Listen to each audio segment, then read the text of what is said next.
Jason, we're back. We made it. We made it to open number 2, man. Not as players, but we're here. We're here. Yes, we're here to finalize our Master Mirror leak season. Can we call it leak season? I think you called it leak season. Leaks. It's season of the leaks. Yeah, season of the leaks. Coming slowly to an end. I can't say your name now without laughing because I found out recently from my 3-year-old daughter that Burza means storm in Polish. Yes. You're Pavel Storm. Yes. To all the Polish fans out there, I don't think many people know that. You're Mr. Storm. Yeah, Mr. Storm. Actually, yeah, we have a lot of Polish fans, and they quickly picked up on it. So yeah, and actually, someone translated it. Like we had some community people say like, "Oh, did you know his last name means storm?" We're like, "Oh, really? I didn't know that." Yeah. So that's a little Polish. Tata Burza, Tata Burza. And wasn't talking about you. It was just very stormy recently here. Oh, yeah, it's been crazy. And I kept thinking, wait a second, I know a Burza. Yeah. I always get bad reputation for whatever's happening with the weather, but that's not me. That's not my family. Sticking clear of that. All right. So the plan for today. So we're in before the finals, which I'm excited for. Yes. We're actually going to go through the last batch of Master Mirror stuff, but we also want to talk about update 7.0, which is coming June 30th, as the same as the expansion, of course. And we want to go over some of the changes that will be happening there. Of course, this won't be going through everything in detail. We'll highlight some cards that will get changed, but the idea here is to later have the patch notes on the website as always, and we will have this time, like I think last time, developer insights. So we'll have some notes from the design team. So yeah. I think one of the things we didn't plan on talking. I'm totally ambushing you right now. Sorry. Good. Script injection is. Didn't we get the new play menu into this update as well? Yeah, I think so. Yeah, so assuming I'm not completely remembering things wrong, we've updated the play menu to be more informative. So I hope you guys enjoyed that. It was a nice process to see the iterations of it. I love it. I think it's much better than it was before. I hope you guys enjoy it.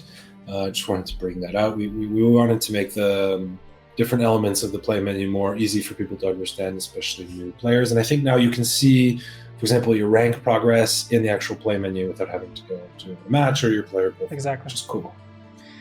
Exactly. That is one thing that I'm stoked for. Other thing that I'm stoked for is actually the changes that we will be having with 7.0.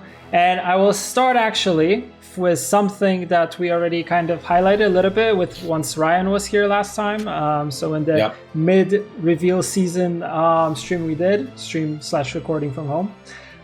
So we touched upon weather. So what's your take on the changes to weather, Jason? And weather clear, which will be after that.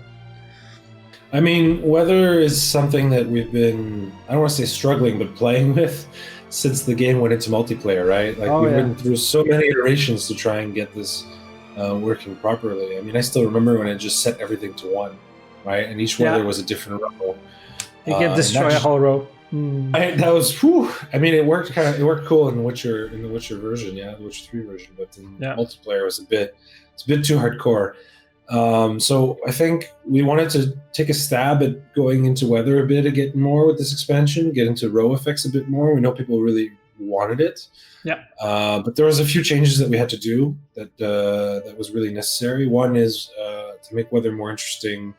We've made the row effect stacking. We've disconnected in the way that we talk about it in tooltips and the way that we work on it internally, the actual effect on a row from the card that spawns it, right? So all our weather cards before 7.0, we're kind of doing both. What this allows us to do is other cards like Shoop, when he creates Frost, he's not like spawning a Frost card, which he was never doing. He's doing it and he's not like losing that Frost effect. He's probably adding turns to it if it's already there. So I think that's a very important change. We're also, I think, changing all the weather cards from 7 to 5 provision. So we're making it significantly cheaper. They'll last for 3 turns. So they'll be worth about, if you think about it, 6 points of damage spread over 3 turns for 5 provisions. Right? Exactly. And we really wanted Frost for Wild Hunt for obvious reasons. Wouldn't it be weird if Wild Hunt like just spawn fog or rain. Oh, Wild Hunt is coming. It's time for a drizzle. So we definitely wanted them to focus on Frost, and we also kind of wanted to use Wild Hunt to kind of strengthen the dominance archetype. Yeah. And the fact that Frost was hitting the lowest powered unit had like not great synergy with that mentality. So we thought it was like just both flavor and mechanics wise creating a better synergy for Frost to damage the highest unit. So that's why we swapped Frost and Fog effects. Yep. Otherwise, all the weather cards are getting some changes. Even Ragnarok will now spawn Cataclysm. Will be the name of that row effect on the enemy row for 4 turns. From 12 provision to 10. That's also a change there. Skellige Storm spawns Storm on the enemy row for 2 turns. And Dragon Stream spawn Dragon Stream on the enemy row for 3 turns. So otherwise, the 2 row effects that kind of changed were Cataclysm. Now Cataclysm is at the start of owner's turn, split 3 damage randomly between units in this row. Mm-hmm. So I don't believe that's what it was doing before. Storm is, I think, similar to before. Start of owner's turn, damage all units on this row by 1. Mm-hmm. I think we'll get into it later, but we also changed Blood Moon. But we'll talk about that when we get to monsters later. Yeah. I think. And what about row effects and clears in this case? So, thinking about the whole Bomb Heaver situation and the binariness of cards like that, we wanted to take a shot with weather, now that we're taking another stab at it, to just remove these kinds of simple counters. Like weather's power is inherently based into its provisions right now, and we think that's an acceptable way to balance. I mean, we can always revisit it if we find that it's not quite working the way we wanted to, but for this update, all weather clears from the game on cards are being reworked. So, for example, Clear Skies is going from 4 to 5 provisions. It's now boost all units in your row by 1, or Thaw is going and changing to boost an allied unit by 4 and give it Veil. These are just nothing spectacular in the changes, but they were us trying to remove weather clear from the game. So Iris and Scout has changed as well. We did some minor changes to Shoop. And there we go. We decided we wanted to get rid of weather clears from the game. Yeah, agreed, totally. When we're talking about neutrals, I think there are 2 cards that we should also cover here. One is Morale and the other is Regis. So we can start with Morale here. So Morale is like before, except his order will now be melee locked. So there's a new way to interact or counter him that wasn't there previously. Yep. And Regis still works like before, but similar to Geralt, Igni, and Scourge. His secondary part of his skill, where it repeats if any unit is destroyed, is now tied to the initiative key. Exactly. Yeah. So it'll be a bit harder to set everything up and then Regis. You'll have to set things up ahead of time, or at least have Regis in your head. So, like you said, it matches now Geralt, Igni, and Scourge. So that was it gives players a chance to counteract the setups for Regis. Yeah, so you'll have to like ping down all the units the turn before, and your opponent will have a chance to boost unping. Let's say boost the units to protect himself against a potentially devastating Regis. I think Regis will still be able to do his wacky, crazy plays. It'll just be a little bit harder to do than it was before. Yeah, he can still make it to the Great Dandelion show. I'm sure they'll find uses for him. True that. So I think that's neutrals in a nutshell, pretty much. Like I said, we'll have all the details on the website in the news post with the details in the patch notes. But I think we should move on. Wait, hold on. Before we move off from neutrals, despite what Great Dandelion Show says, we are not touching Equinox, okay? That little pony is saying exactly as it is, okay? I am not that Homer Simpson. No. I thought that was really cute. Yeah, that was a good one. Call it out. All right. Syndicate is next. And let's with Syndicate, reveal a card, right? You wanna start with the card? Okay. No problem with me. So there we go. So Mr. Ulrich. Ulrich, intimidate, deploy, spawn, and play a base copy of a Bronze Firestorm unit from your hand. Devotion, boost it by 2. I think we've had similar cards that play spawn and plays from your hand in the game before. I think they add really interesting synergies and help flesh out an archetype. Of course, this one being limited to Firesworn, but I think people find some interesting ways to use this legendary unit. I think it'll end up in some Firestorm decks for sure. Oh, for sure. Yeah. It has a great synergy. 11 provision, 3 power, just to add to that. But yeah, it looks pretty cool. Doesn't look too happy though in this art. No. On the flag. He's not happy at all. The order has not gone in the direction that he had hoped, yeah? And since we're on the Firesworn topic, what about the overall changes to Procession of Penance? Because that's also something that is tied to the Firesworn. So Procession of Penance now counts all cards with both Firesworn and token categories, so they can continue their march along Knights of the Flaming Rose. That's actually part of what you'll hear in the patch notes, or see in the patch notes. That's literally the patch notes. Yep. What they were doing.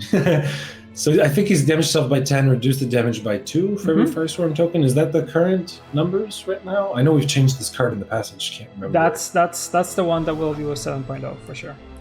For sure. Yep. And so you see here, we took the time to make this card work with both Firesworn Zealots and Flaming Rose.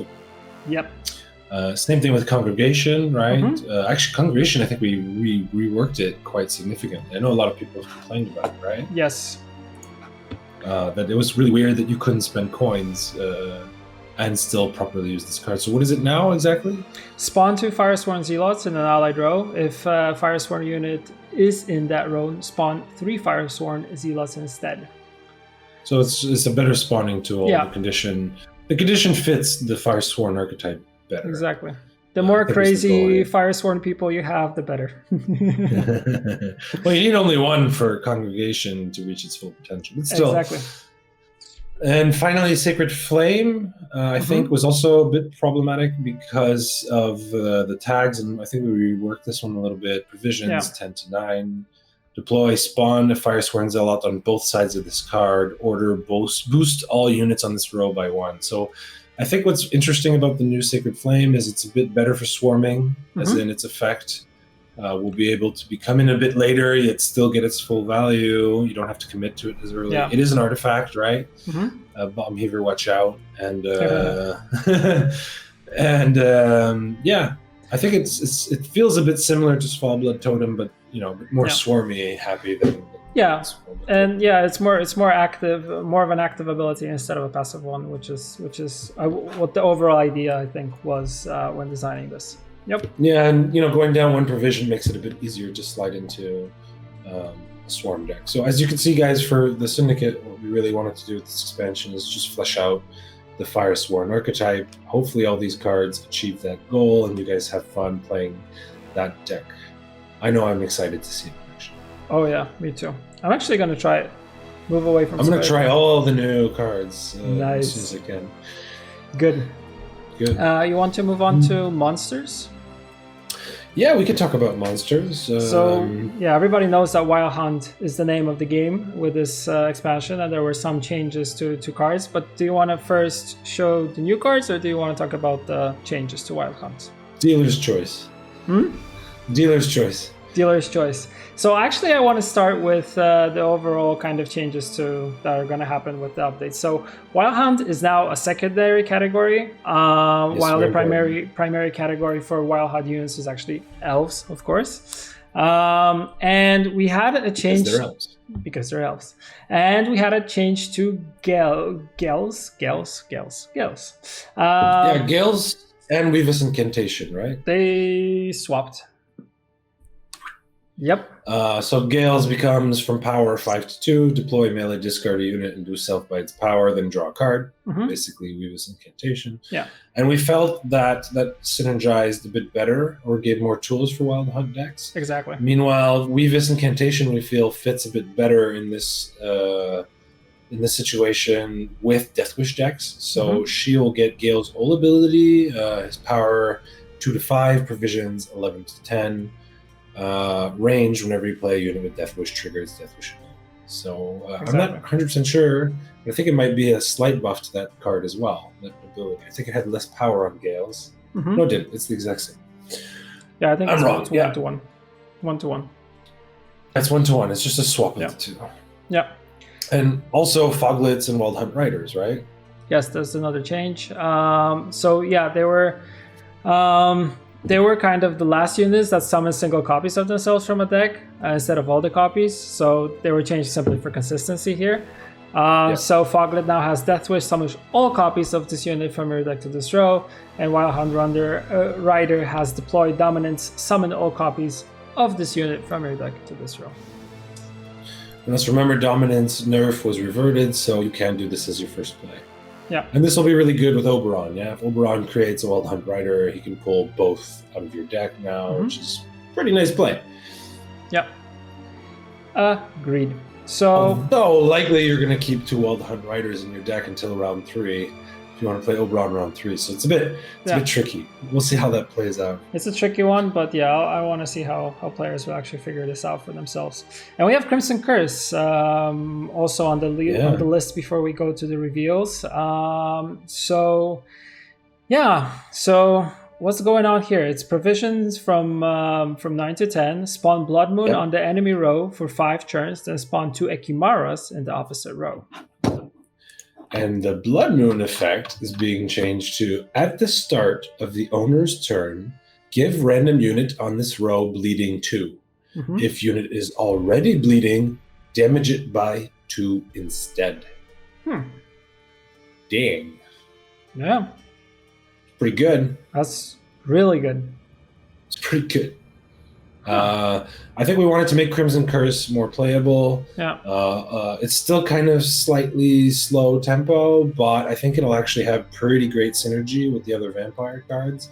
I think the way Crimson Curse was working felt a little clunky, and this way at least, she'll synergize with all cards that care about bleeding. Yeah.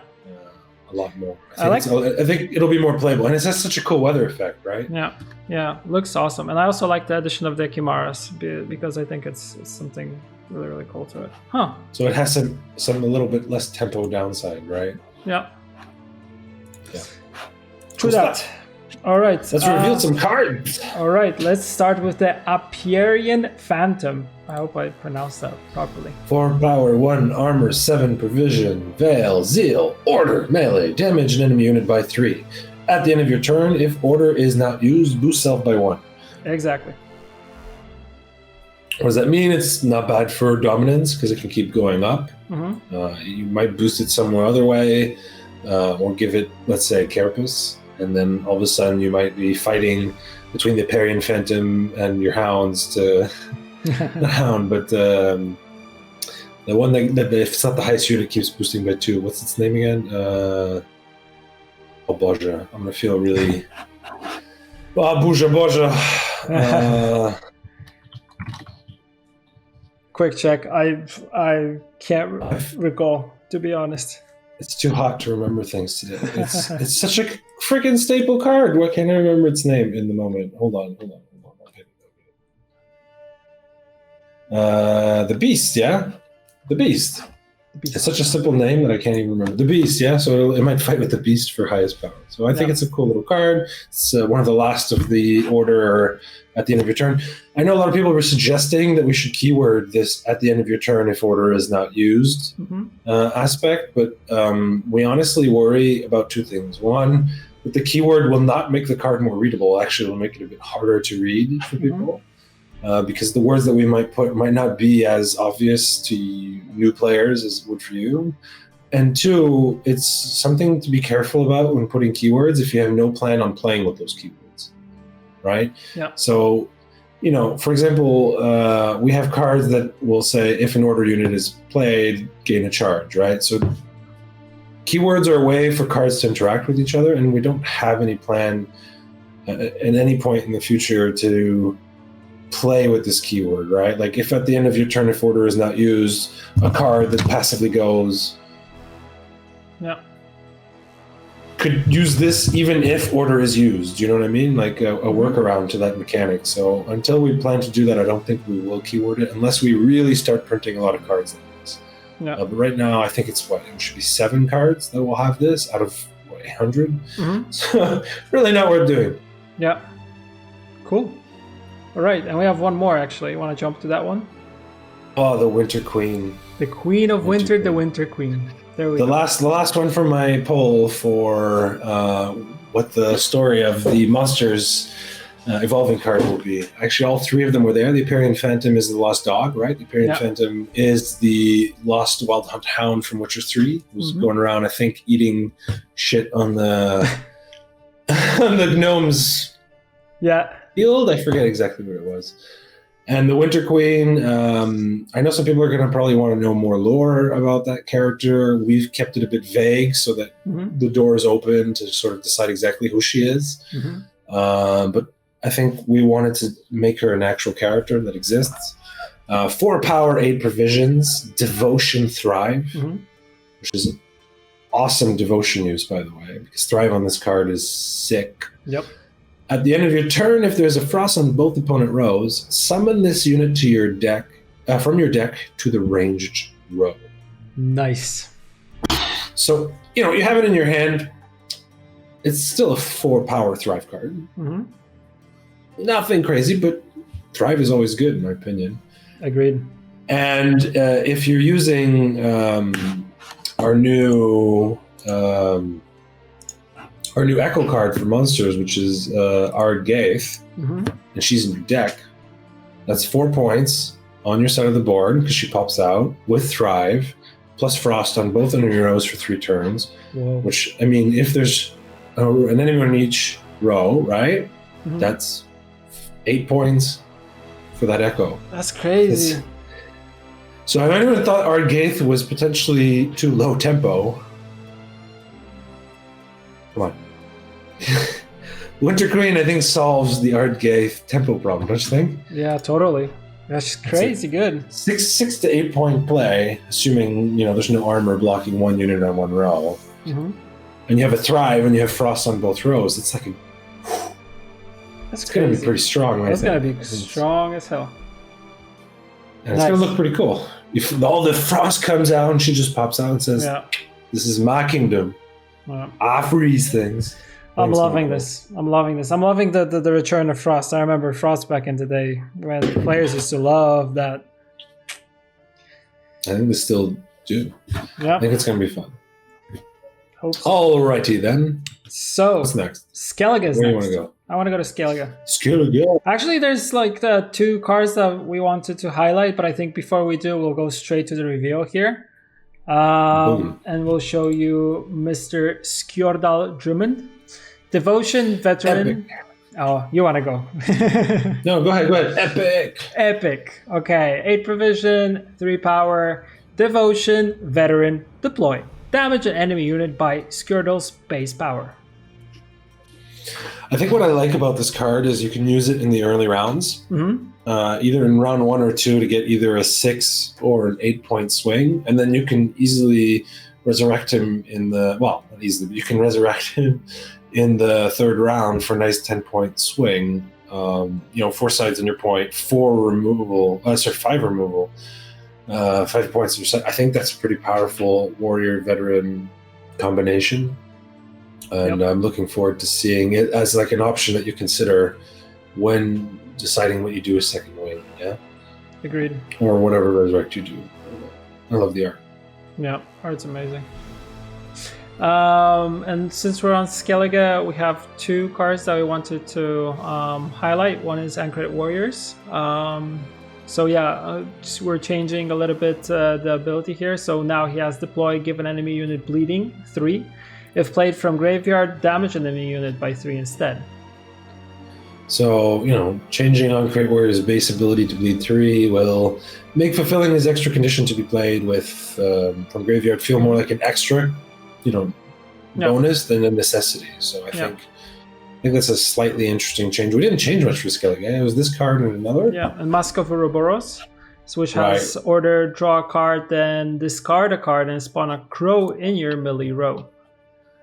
Yeah. So you're gaining some points here in the form of a token after using Mask of Reverse, and we feel like this will make the card, a little bit more competitive. And yeah. I think just two other quick shout-outs. Skjal and Blue Boy Lugos are becoming warriors. They're getting the warrior category. And Champion's Charge, Primal Savagery, Gutting Slash, Trophy Catch, and Studding Blow are all becoming raids. I don't think we have a big synergy with raids right now, but maybe that's something we'll explore in the future. So yeah. Also, if you search for raid in the deck builder, at least they'll all be together, like a happy raiding family. Like a happy raiding party/family. Yeah. Alrighty then. That's Saskia. Good. So now Northern Realms, or Northern Kingdoms, as they used to be called back in the day. Mm-hmm.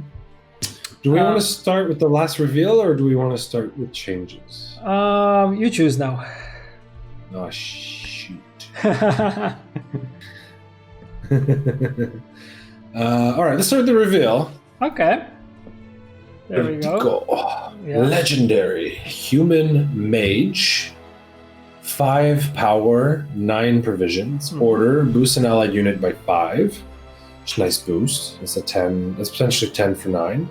Inspired, whenever you play a Northern Realms unit, give it Zeal. I think it's a super cool, interesting Inspired. I agree. A lot of people feel like we don't know what we want to do with Northern Realms. Like it's mid-range faction. They don't have any synergies. And that's kind of a weird, I think, thing to keep repeating. I don't think things are ever that simple. I think probably one of the things that has plagued Northern Realms for a long time is a lot of their more coherent strategies are hard to pull off. Yeah, you just shut down a few of their key engines, and all of a sudden they have trouble surviving. Like I remember, and nothing's changed that significantly since that time. But me being able, Meve's leader ability, Royal Inspiration, I think, being able to just rack those points, and these engines just ticking off and bouncing off each other, and just getting crazy points. And these cards are still there. Yeah. But I think with like Nilfgaard, Control getting very popular. Scoria Harmony being able to do equally pretty high points, but being a little less scared of Control, because it's split on multiple bodies with Harmony. Let's say with Waters of Broccolon, Northern Realms has struggled in some of its archetypes. Yes. And then cards like Deco give you another strong option for giving Zeal. Okay, 5 points is not that easy to remove, right? So that's a 5 point on the board. It can potentially protect something by another 5 points. Exactly. Which is pretty significant, but if you can at least put one tick on her, like one Royal Inspiration, every order ability you put on has Zeal. And I think for Northern Realms, that's pretty baller. Yeah. Your battering ram really goes down and hits immediately. Yeah. And all these orders all of a sudden go really, really, really strong. And I think we had Bellahoon really revealed this week as how Bellahoon is like in a devotion deck. Yeah. That's 5 power is protecting a lot of stuff. Like I remember when we were revealing the new bronze Nilfgaard, I think it's Tactic, yeah? We call them the Amnesty. They're like, oh, there goes Northern Realms. You're going to see everything. But with Bellahoon, if you don't take care of Bellahoon, nothing Northern Realms puts down can be seized without damaging it first. Agreed. Which is kind of nutty. And you'll notice that like we have Eggman, which is like a new Temerian drummer boosting and protecting units, right? King Bellahoon will work with oh my god. No, do not open that. Visigeared, that's what I was looking for. I didn't even find it in the sheet, I just finally remembered it. Visigeared, right? He'll come down as a 5 all of a sudden. That's bananas. And I think Northern Realms is starting to get more and more of these cards that kind of protect all these game pieces for these different decks in a way that'll be a bit more interesting. Now, there is some balance changes that we're doing that should help things a bit more, right? Like A lot of Yes. people are rightfully pointing out that, like, with Viraxis, there's not a lot of order units that you'll actually like really want to use twice, right? You have Anesis and Bloody Baron, and I think there was one more that you want to reset. But for example, we're upgrading War Elephant, right? Yes. He's order, damage adjacent units by 4, then boost self by 4 for each unit damaged. And he also has crew, boost self by 8 instead. Right? So smoke them out. War Elephant. Yeah. That's like a huge play. War Elephant a second time. It's a boost. That's a potential 16 from that order, from Viraxis's order ability. That's like, and that's actually pretty good for shield, right? Because War Elephant works great for shield. So I think War Elephant is a new consideration that wasn't currently there. The biggest problem with War Elephant is it does play into tall removal. But let's remember, we have ways like even Thaw now to put Veil on War Elephant, protecting it from poison. We still have defenders out there, right? That can potentially stop them from being sniped. I think it's interesting. Yeah. I think there's things to do. Yeah, apart from that, things that we have to kind of highlight is Temerian Drummer, so power from 4 to 3, but he gets 1 armor, and then provision from 6 to 5, so small ships. It's a bit easier to fit into decks. Yeah. So all these boosts decks that care a lot about ticks might actually that might have cut Temerian Drummer with Virax's brother Egamon might actually be able to place him in there. Six provision is pretty high cost for a 4 power engine, right? Like it's not that hard to remove 4 power. I mean, it's not trivial, but it doesn't necessarily require a huge commitment. But 6 provisions, right? At 5 provisions, switching one of those powers for armor, I think it's a nice compromise. Agreed. And finally, engineering solution now boosts by 4 instead of 3. Yeah. Right. So I think that's also a nice little buff to the way we give shields, right? Agreed. And I think that's it for NR. Yeah. Yeah. So we can NR. jump into the best faction, Squaretel. Just to maybe recap NR, it's like we didn't feel like NR needed as much a focus on archetypes in this expansion. I think they needed tools to enable their existing archetypes better. Agreed. Yeah. Yeah. That's a good summary. I think there's a lot of really interesting tools between Idilko and Belahun and Viraxis. I think we should start seeing some interesting stuff. Alrighty then. Agreed. Squaretel. And I think we should start with the elephant in the room being Harmony. So Harmony's been top of the game for a long time now, hasn't it? Oh yeah. And Harmony right now is boost self by 1, so after 7.0, or the specified amount whenever you play a Squaretel unit on this row whose primary category is unique among all of your units. So actually, this is a significant nerfed Harmony, right? Because it doesn't have the condition of not already having a dwarf on this row. You can't. It has to be the first dwarf or the only dwarf on the board when you play it. But it'll only trigger the harmony of the units on the row that it's played. What does this mean? It means if you double Waters of Broccolon, you kind of have to stack them in one row. Yeah. But if you start playing other categories on melee, you will not trigger your dryads from going up. So it means you have limited space to put them. It also means that all those dryads have to be on the same row, so they're a bit Gigny vulnerable, which they already were. I've seen some nice quadruple dryad barbecues out there.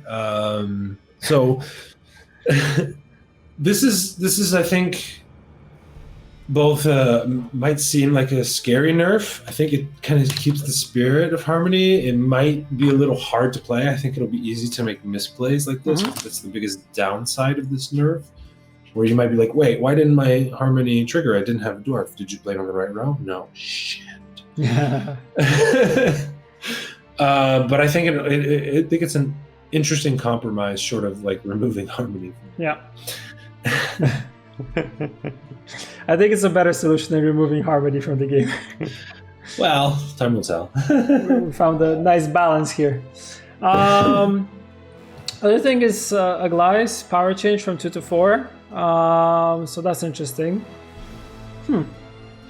Yeah, the point floor on Aglace has been bumped up as the card does not get much value without a lot of additional support. True. And duplicating boosts is as vulnerable as ever to resets and tall removals. So we felt like she was a bit needlessly punished there. Yeah. And, she hasn't actually been part of the Skoya oppression of the ladder for a long time now. So she's a very meme card, right? Yeah. Super memey. You can do some crazy shit, but it wasn't like a reliable high-level strategy. Mm-hmm. Yeah. Then we have Enchantress, Dryad Enchantress. Deploy melee, give an allied unit 3 armor, and then deploy range, give an allied unit vitality 3. Yeah, so we kind of wanted to put a bit of more vitality focus for Dryads than what was currently there. Yep.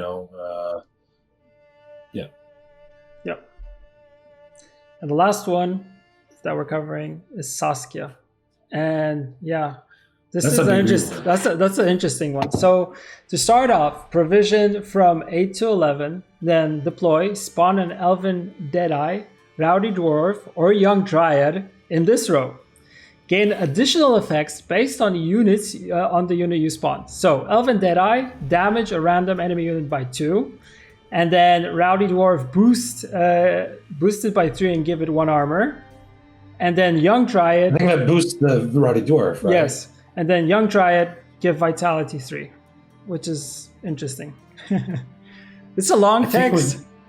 Yeah, it's a long text. I think we're getting a bit more option-y with Skoya. I think we revealed already the Echo card for Skoya Town, right? Yeah. And I like Saskia giving you all these abilities, right? I mean, Elven Deadeye is great for Elven, Ambush? Deadeye Ambush decks, right? Yeah, exactly. The Young Dryad is great for, I believe, for Symbiosis decks, so cards that want to play nature. And Rowdy Dwarf is great for armor decks. So exactly. Saskia kind of finds her place in all 3 potential varieties, and you kind of have some choices, right? Yeah, and I like the fact that she's very agile to pretty much she can be in any type of deck now. And Saskia is such a cool character. It feels like a shame not to give her something that's a bit more usable in the game. If that makes any sense. Like a bit more playable. I think she's just completely out of favor for too long now. True that. Should we reveal the last 2 Skoya cards? Let's go. First one. I think these are all yours, buddy. Hamadryad, 5 provision, 4 power, Symbiosis. At the end of your turn, if this unit has vitality, boost self by 1. Pretty cool effect. I love the art. It's basically doubling your vitality, right? Yeah. Double vitality. Yeah. Hamadryad, that's the one that goes itself into a tree, right? Yes. And there's a little squirrel at the bottom. It's awesome. Because dryads don't build homes; they grow them from trees, or sometimes they grow themselves into the trees. I like this. I like this art a lot, actually. Me too. Perfect symbiosis. Right? Finally, we got my boy Fricks in it. Yeah. The stud of the dryads. Beautiful art. Lots of feelings here. I love it. Yeah. So Frixinet was actually a friend of Geralt, right? Yep, Frixinet was. And he was there when Ciri first saw Geralt as well, I believe. Yeah. So he's a very interesting character from the books, and he stays to just, help the dryads make more dryads. Exactly. He's 8 provision, 5 power. Deploy melee, boosted dryad in your hand by 2, or deploy range, spawn a young dryad in this row. Devotion, use both abilities. Pretty good devotion. Oh yeah, I agree. Pretty good devotion. That's a really good devotion. Carry over boost in your hand and a symbiosis token right next door. Crazy, right? I like the flavor of this expansion for Skoya. Yeah, you've got the abandoned girl, which I think is super cool. It's great for harmony, actually, right? Because you can play the abandoned girl, trigger your harmony, transform her into a young dryad, and play her again. Yeah. Or the second copy, and you just proc harmony twice. Yeah. And this week we had the last spotlight for 8 come out. It was like, oh, finally. Yeah. So that's for Skoya. We wanted to try and curb a bit the harmony, which I know a lot of you guys are tired of going up against. And we wanted to play a bit more with nature, maybe bring a bit of that spirit of Spellitel back. Yep. I think we added some nice nature cards. I think Circle of Life is pretty interesting. Definitely an interesting card. I mean, the Death Blow isn't like so bad that if you miss it, you'll cry, but it definitely is in some situations. Like, I want that Death Blow. I want to choose what's going to get boosted in my hand. There's definitely a lot more hand buff, which is like really powerful carryover. We'll see if that gets out of control. And I think Symbiosis will be a more interesting mechanic.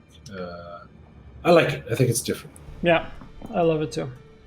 All right, so that's Square. So we're just left with Nilfgaard, the mighty the empire. faction that everyone loves to hate, right? Yeah. I mean, isn't that kind of the point? Wasn't Nilfgaard there always for people to not like and hate on? I think it's the funnest faction to design, just because you want people to hate its cards. True. It's like easier. Oh, that sounds like people would be renewed for it. It's perfect. Yeah, exactly. So here you want to start with the reveals, or do you want to go over some of the changes? Because I think we need to talk about the overall thing here, which is spying and disloyal. Like, I know we've been testing the game a lot among the employees recently, and everybody's been saying that spies are great. They're awesome to play now. So you can do the crazy combos of old, yeah? Yeah, crazy combos of old. So a small... I think we can start by talking about Imperial Enforcers, right? Yeah. Because Imperial Enforcers are like... Yeah. The changes from here is from power from 3 to 4, and then order damage an enemy unit by 1, charge 1. Whenever an enemy unit gains spying, gain 1 charge. So there's more ways to trigger the Imperial Enforcers, but honestly, guys, if we kept it at 2 damage per charge... Oh, come on! Oh, come on! It's busted. That would hurt. That card needed to lose 1 damage per charge. Yeah. We gave it an extra power, so it's a bit harder to remove. But come on, that could not stay. That would be like a machine gun. No way. No. Yeah. Exactly. No way. But again, it works off gaining the spying status. I know some people might be like, why did they choose this one? Spying, disloyal, that combination. No. I think it was really important when we start having cards that apply the status of spying to other cards to distinguish between having the status, which, by the way, is a flavorful status, right? Like, the only effect of spying is that other cards can interact with it if they care about spying, right? It's not like it does a damage to you every turn, but I think it works. I think it's cool, just like that. Agreed. Then we need to distinguish that from the idea that this card is played on the other side of the board, right? Because imagine, like, I set spying your Imperial Enforcer, and then you pick it up with Amir's old ability and play it again. It's spying. Is it going to go to the other side of the board now, or is it because spying was removed? It's like, no, it's not disloyal. Yeah, it's not spying. So I'm disloyal. I'm going to go to the other side of the enemy board, but actually I'm spying, which means I'm rooting for the other guy. Yeah, so it's actually cool that now we can see the difference between spying and disloyal. So kind of, moving these things kind of separately so players know, like, can distinguish from the difference here. Yeah. Anything else? We have Rainfarn, a change here. This area is just going down a provision. His boost is 6. Minor tweak. Rain Farm is pretty big. Since Nilfgaard has a lot of cards that passively benefit from disloyal units, Rain Farm has changed to more actively take advantage of those units, boosting them or giving opponents units spying status. So he's power 6 to 5, provisions 8 to 7, deploy, damage enemy unit by 2, conspiracy increase damage by 2. So he's a good way of taking those spying statuses and cleaning up the board. Yeah. Now, next one we have Arbalist. Well, his ability was made into a squirrel. Yeah. So it's kind of weird having the Arbalist do what a squirrel does. That's not fitting. The only reason it's changed. Yeah. Only squirrels can dig in graveyards. Yeah. And I'm about Scoito. Yeah. 3 power, 4 provision, deploy bleeding 3 to an enemy unit, conspiracy damage by 3 again. Yeah. So I think it reinforces the spying archetype. Exactly. Yeah. Not in like a crazy way. Like you'll probably get your bleeding 3 value, Mhm. even if it's not conspiracy. But of course, a 3 damage attack is always better than 3 bleeding. Yeah, so Yeah. you can immediately remove a threat. Yeah. And Stefan Skellen, well, we needed to think about double echoes, right? Like if he's going to spawn that echo card, and you and you end up with really really sad and upset that you have to deal with 2 coup de grace in the 3rd round because they're both sitting there in the graveyard. You'd be pretty sad. So when he spawns that tactic card, he's going to give it doom to him. Yeah. So you can double coup de grace with Stefan, but you're not going to quadruple coup de grace. Yeah. Yeah. So I think that's just a necessary change with the echo keyword for sure. Yeah. Agreed. Let's reveal the last card. All right. The expansion. So we have straight from the trailer, right? Yeah, the Urchin of Arenwold. 4 power, 1 armor, 7 provisions, veal, zeal, order, melee. I don't know what I'm talking about. Transform himself into Dunny. So you can choose when he comes into Dunny. At the end of your turn, boost a random allied unit by 1. Yeah. 7 power, 1 armor, 7 provision is Dunny. He is immune, right? Yeah, as Dunny, he is immune. Simple as that. So his order basically gives you an additional 3 points, an immune 3 points, which is not worth, which is significant, right? Yeah. And I think I was even talking with the designers at one time, like, why boost a random allied unit by 1? Like, why would you want this, let's say, in a spying deck, for example? Do you know why, Buja? What was the answer? The answer is that a lot of these decks typically aren't engines. Like, the proper spy deck won't have a lot of like steady engines that are unconditional of the other cards you play, and then this kind of helps fill that gap. So it's a potentially nice tempo. 7 for 7 is not, 7 for 7, 1 armor, immune is decent tempo, but it's also potential of adding an engine into the fray if you feel like you need that little bit of extra point generation to keep up with it. And not every card that we put in an expansion has to fit the archetype that expansion has to do. I think this could be a potentially decent card for all of Nilfgaards. If you think about it, if you play Urchin, right, and you just leave him there, and then the next turn you play, and then you play your Imperial Enforcers. Well, the Imperial Enforcer goes and plops down as a 5, right? Because he's the one who'll get boosted immediately. So it's also a decent tool for protecting things like Imperial Enforcers from people down. But obviously, the more targets he can boost, the more RNG kicks in. But there's only so much we can do there. But I really like the flavor of this card. Yeah. Me too. No spoilers. No spoilers. Who Dunny is? Yeah. Right. So those are those. We finalized it, closed it, done. I'm so excited for what is it? 2 days from now when everyone's watching this. I can't wait to play. I mean, I love this reveal campaign and building the hype, going faction by faction, actually leaving some of the cool cards for the factions till the very end. But this campaign was a lot more interesting for me, and I think it was fun also for the players. So I'm happy how it turned out. You guys did a great job. Thank you, Buja. Thank you, Ryan, for all the work you did on this reveal campaign. Yeah, it was fun. Despite all the little typos and mistakes that happen. Come on. Yeah. We got to up our game. Come on. I don't want to see that again. Nice. Mr. Boss. Gotta get that shit. No, but like we're sad. It's obviously something we don't want to happen. Yeah. Right? Like it's not like we're sitting there going, what if we just not update stuff? Or like everything will be fine, we won't check and stuff. I think you guys worked really hard to both stop those mistakes from continuing to happen and just try and prevent them. So apologies to everyone for those that happened, but exactly. I think overall, the way everything was planned, the way everything was executed, minus those little bumps was awesome. So it was really I hope you guys enjoyed this reveal campaign. I hope you guys are looking forward till Tuesday for all the madness and to enjoy and actually play the cards and check all the combos and the synergies and just have fun with it. Can't wait for that. I think every faction I want to play after this. Yeah, exactly. check all the new archetypes and some of the. I mean, check out Wild Hunt, check out the Spies again. I mean, that's gonna be cool.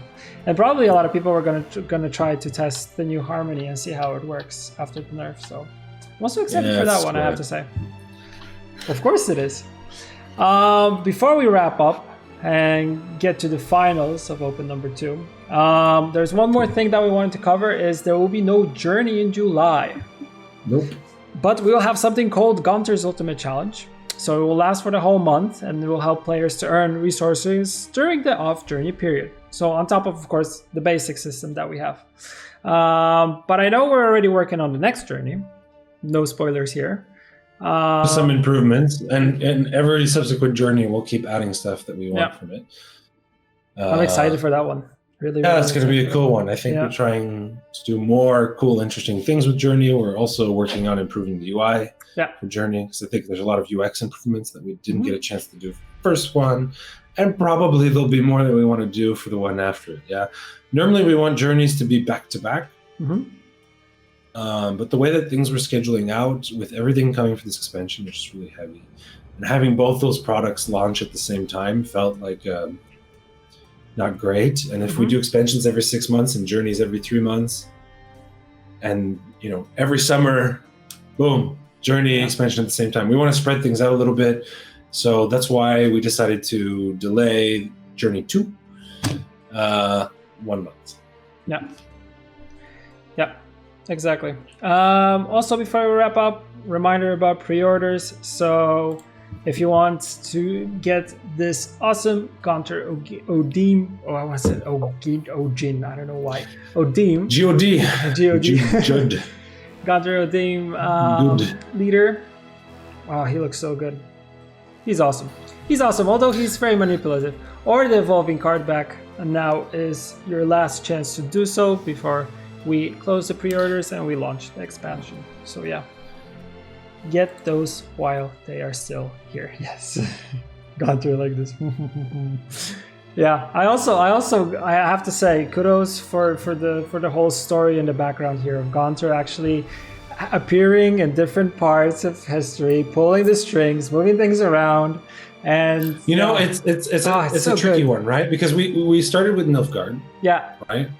And Nilfgaard, we knew we wanted to tell Usurper's story, and we kind of wanted to do some vague implications of Gunter being there only at the very beginning of Usurper's rise. Just kind of guy who's just kind of like having fun and just the first domino to see what happens.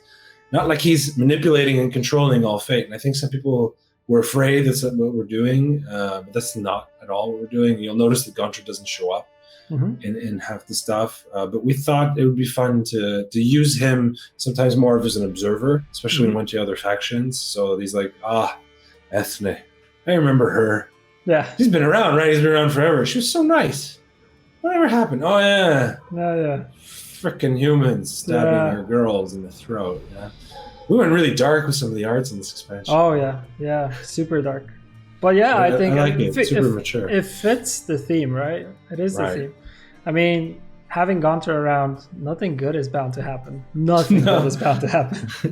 But it's like, I think the way we approach it is like in Hearts of Stone, yeah? Like, I think you can find him in the background of so many scenes in a really subtle way. It's not like we were implying that he was controlling Earl through all of these scenes, but he's just the kind of guy who does something a little mischievous, pokes a guy and says, go kill your emperor, maybe. Yeah. And then he just kind of like hangs out and says, I wonder if he's actually going to do it. Yeah. Yeah. He's kind of. Sometimes he's active, sometimes he's just passively just watching, like, okay, I wonder what's going to happen here. I think he just enjoys watching the chaos of the universe. Yeah. People making bad decisions, or good decisions, or crazy decisions. Yeah. He's just there. All right. Anyways, pre-order, last chance, get Gunter, play with him. Yeah. Clappity clap. Clappity clap, and enjoy the final, which is the most important thing. All right, so we're signing off. Good luck to the finalists. Jason, as always, a pleasure. Thank you. As always, Mr. Storm, a pleasure. And we should see everybody soon. See ya. Yeah.